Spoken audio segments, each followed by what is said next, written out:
আজকে আমরা শিখব কিভাবে অ্যাক্টিভ ভয়েসকে প্যাসিভ ভয়েসে রূপান্তর করা যায়। আমরা শুরুতেই একটা অ্যাক্টিভ ভয়েস লিখছি যে হি ডিড ইট। তাহলে এই অ্যাক্টিভ ভয়েসটাকে প্যাসিভ ভয়েস করার আগে আমাদেরকে একটা রুলস মনে রাখতে হবে। সেটা হলো যে অ্যাক্টিভ ভয়েসের যেটা সাবজেক্ট থাকবে সেটাকে প্যাসিভ ভয়েসের অবজেক্ট বানাবো, কিন্তু তার আগে একটা প্রিপোজিশন বাই বসাবো। আর যেটা অবজেক্ট থাকবে সেটাকে আমরা সাবজেক্ট হিসাবে নিয়ে আসবো। অর্থাৎ অ্যাক্টিভ ভয়েসের যেটা অবজেক্ট হবে সেটা হবে প্যাসিভ ভয়েসের সাবজেক্ট, আর যেটা অ্যাক্টিভ ভয়েসের সাবজেক্ট থাকবে সেটা হবে প্যাসিভ ভয়েসের অবজেক্ট। আর প্যাসিভ ভয়েস করার সময় আমাদের অবশ্যই একটা অক্সিলারি ভার্ব লাগবে। সেই অক্সিলারি ভার্ব যদি সেন্টেন্সের মধ্যে থাকে তাহলে সেটাই নিব, আর যদি না থাকে তাহলে তার পরের টেন্সের আমরা সাহায্যকারী ভার্ব নিব। সেটা আমরা পরবর্তীতে গিয়ে আলোচনা করব, বিভিন্ন উদাহরণের মাধ্যমে দেখাবো। আর আরেকটা বিষয় মনে রাখবো যে প্যাসিভ বললেই মূল ভার্বের পাস্ট পার্টিসিপাল ফর্ম লাগবে। অর্থাৎ যখনই দেখব যে আমাদের প্যাসিভ করতে বলছে তখন আমরা অবশ্যই মুখস্থ এটা নিয়ে নিব যে আমাদের মূল ভার্বের পাস্ট পার্টিসিপাল ফর্ম বসাইতে হবে। মানে প্যাসিভ মানে মূল ভার্বের পাস্ট পার্টিসিপাল ফর্ম। ওকে, তাহলে আমরা কয়েকটা উদাহরণ যদি দেখি। এখানে শুরুতে আমরা লিখছি যে আই নো হিম। তাহলে এটা অবশ্যই একটা অ্যাক্টিভ ভয়েস। আমরা কেমন করে অ্যাক্টিভ ভয়েস চিনি সেই সম্পর্কে আমাদের আগে একটা ভিডিও দেওয়া আছে, আপনারা সেই ভিডিও দেখলেই বুঝতে পারবেন। তাহলে এটাকে আমরা কীভাবে প্যাসিভ করতে পারি? তাহলে শুরুতে কি বলেছিলাম যে অ্যাক্টিভ ভয়েসে যেটা অবজেক্ট থাকবে সেটাকে কিন্তু প্যাসিভ ভয়েসের সাবজেক্ট হিসেবে আনতে হবে। তাহলে এখানে যেহেতু হিম এটা অবজেক্ট, তাহলে এটা হবে প্যাসিভ করতে বলছে যেহেতু প্যাসিভ ভয়েসের সাবজেক্ট, তাহলে হিম এর সাবজেক্টিভ ফর্ম হচ্ছে হি।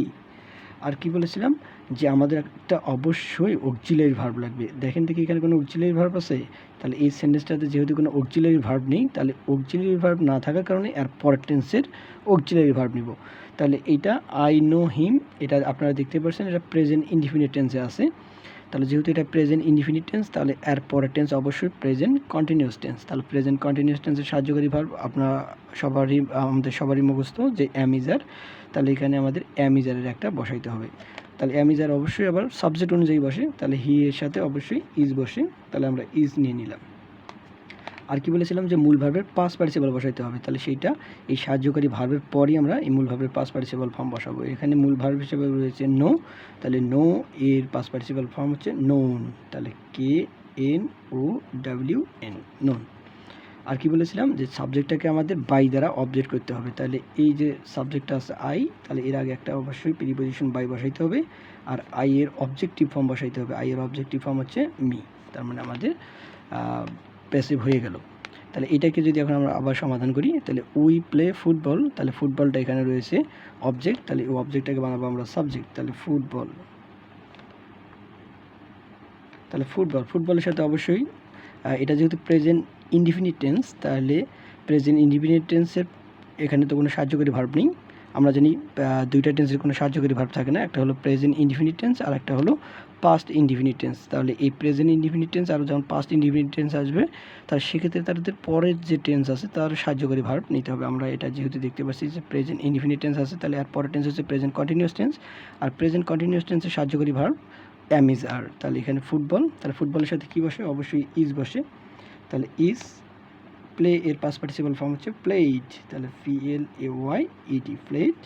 তাহলে এই উই এটার হচ্ছে অবজেক্টিভ ফর্ম বসাবো, এটাকে আমরা অবজেক্ট করব, কারণ সাবজেক্টটাকে অবজেক্টে যায়, অবজেক্টটা সাবজেক্টে যায়, এটা আমাদের মুখস্থ। তাহলে এর আগে একটা অবশ্যই বাই বসাইতে হবে প্রিপোজিশন, আর এই উই এর অবজেক্টিভ ফর্ম হচ্ছে আস।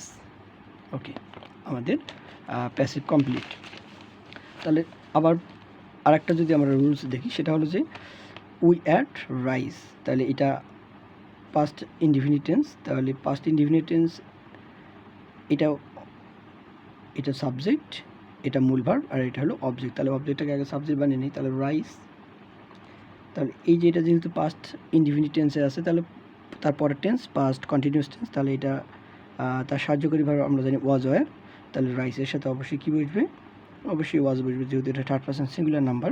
তাহলে থার্ড পারসন সিঙ্গুলারের সাথে আমরা যে অক্সিলারি ভার্ব এটাও সিঙ্গুলার ফর্মটা বসাবো।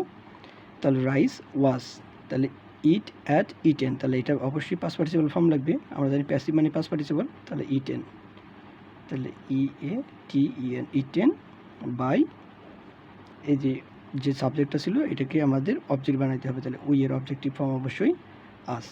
ওকে, এটা কমপ্লিট।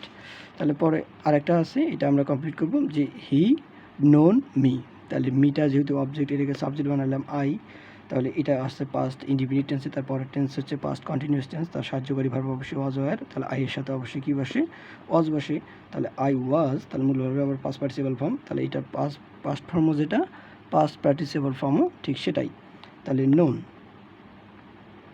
নোন এই যে বাই হি ছিল, আর অবজেক্টিভ ফর্ম অবশ্যই হিম। ওকে, কমপ্লিট, প্যাসিভ হয়ে গেছে। তাহলে এখানে আরেকটা উদাহরণ দেখব যে I am writing a letter, তাহলে এ লেটারটা অবশ্যই এখানে অবজেক্ট, তাহলে অবজেক্টটাকে আমরা সাবজেক্ট বানাইলাম, তাহলে এ লেটার, এটাতে সাহায্যকারী ভার্ব আসেই, যেহেতু সাহায্যকারী ভার্ব আসে তাহলে অবশ্যই সেই সাহায্যকারী ভার্বটাই নিব, কিন্তু সাথে আমরা একটা বি নিব। আর আমরা জানি অ্যাম ইজ আর, এগুলো অর্থ অনুযায়ী এগুলোর অর্থ একই, এগুলো সাধারণত সাবজেক্ট অনুযায়ী বসে, তাহলে এ লেটারের সাথে আমরা অ্যাম তো কখনো বসাইতে পারবো না, অ্যামটা শুধুমাত্র আই এর সাথেই বসে, তাহলে এ লেটারের সাথে অবশ্যই কী বসবে, ইজ বসবে, তাহলে ইজ নিয়ে নিলাম।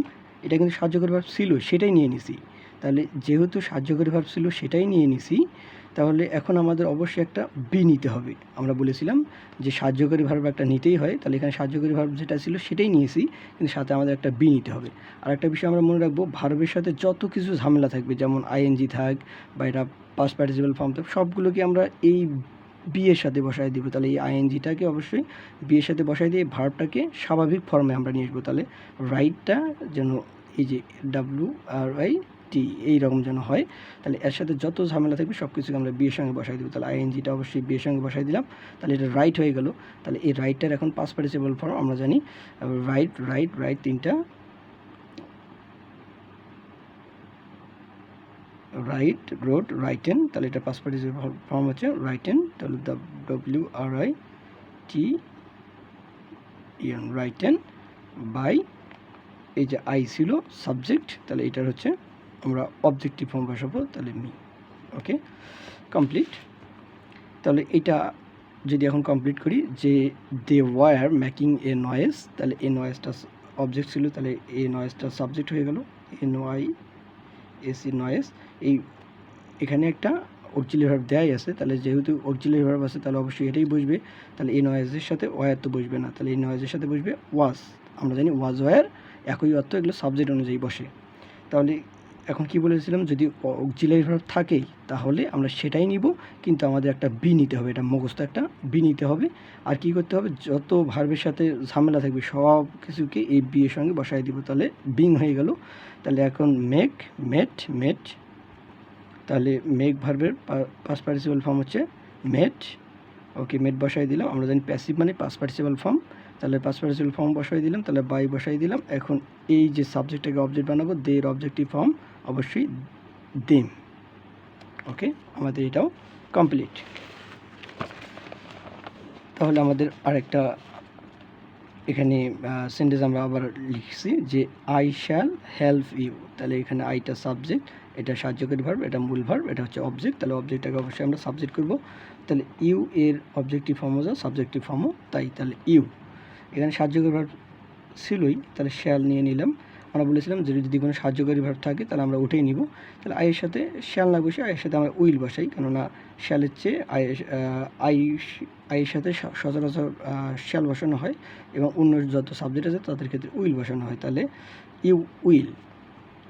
তাহলে ইউ উইল এখানে কিন্তু অক্সিলারি ভার্ব যেটা ছিল সেটাই নিয়েছি, শুধুমাত্র শ্যালেরও অর্থ যা উইলেরও অর্থ তাই, এটা সাবজেক্ট অনুযায়ী বসে থাকে, তার মানে আমরা ইউর সাথে উইল নিলাম। ওকে, এখানে কিন্তু অক্সিলারি ভার্ব ছিলই, তাহলে অবশ্যই কী নিব, একটা বি নিব, আর মূল ভার্বের পাস্ট পার্টিসিপাল ফর্ম বসাই দেবো, তাহলে হেল্প এর past participle form helped, HELPED, helped by, এই যে সাবজেক্টটাকে অবজেক্ট বানাবো, তাহলে আই ছিল, আই এর অবজেক্টিভ ফর্ম হচ্ছে মি। ওকে, কমপ্লিট। এখানে আর একটা রুলস, সেটা হলো যে I have eaten a mango, তাহলে এ ম্যাঙ্গোটা অবশ্যই অবজেক্ট, এটা হচ্ছে মূল ভার্ব, এটা হলো সাহায্যকারী ভার্ব, এটা হলো সাবজেক্ট, তাহলে অবজেক্টটাকে সাবজেক্ট বানাই, তাহলে এ ম্যাঙ্গো, এই যে সাহায্যকারী ভার্ব ছিল তাহলে ওটাই নিব। তাহলে এই ম্যাঙ্গোর সাথে তো হ্যাভ বসবে না, তাহলে এই ম্যাঙ্গোর সাথে হ্যাজ বসবে। তাহলে হ্যাজ, তাহলে ইটেন আছে। আমরা বলেছিলাম যে যদি সাহায্যকারী ভার্ব থাকে তাহলে ওটাই নিব, কিন্তু একটা বি নিব, এটাই বলেছিলাম না এর আগের যেটা আমরা করে আসলাম। এই যে এখানে বলেছিলাম যে যেহেতু সাহায্যকারী ভার্ব থাকেই তাহলে সেটাই নিব এবং সাথে একটা বি নিব। কিন্তু এইটার ক্ষেত্রে একটু মনে রাখবো যে হ্যাভ হ্যাজ আর হ্যাভ আর হ্যাজের ক্ষেত্রে বি না হয় ওটা শুধু বিন হবে, ওইটা বি না হয়ে কী হবে, বিন।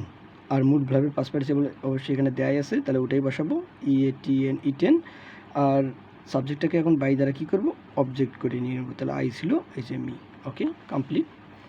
তাহলে এখানে আর একটা সেন্টেন্স লিখে রেখেছি যে he has broken the glass. তাহলে দ্য গ্লাসটা অবশ্যই অবজেক্ট, ব্রোকেনটা মূল ভার্ব, হ্যাজটা সাহায্যকারী ভার্ব, হিটা হলো সাবজেক্ট।